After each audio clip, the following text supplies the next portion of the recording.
Tonight, for the first time, we're hearing from the Coast Guard rescue swimmer who saved a cruise ship passenger after he went overboard. And he tells Meg Ferris that they lifted the man to safety just in the nick of time. It was Thanksgiving night. Most people were watching football on an overstuffed stomach. But Coast Guard aviation survival technician Richard Hoefle was at work being lowered into the Gulf waters to save a life. Some people break down and cry. Some people are in shock and they don't know what's going on. Some people are ecstatic and they act a little crazy because they're just so happy to be out of the situation that they were in. The life he was saving on this night was that of 28-year-old James Grimes. He was reported missing off of the Carnival cruise ship Valor. It's unclear if he was in the water for 15, 18, or as long as 21 hours, but he was at his limit. Mr. Grimes had nothing left. He had no energy. He had nothing left to give.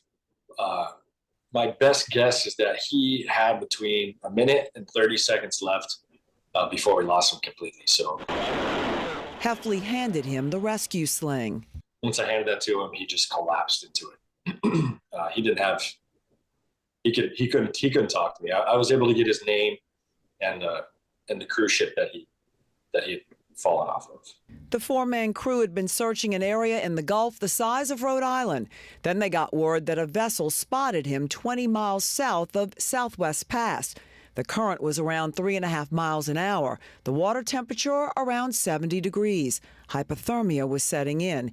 He had only one sock on. It's hard to keep your mind in the right place. And then to throw that Hail Mary last couple of minutes of waving, swinging a sock around, anything to make himself more visible to us, and that's survival.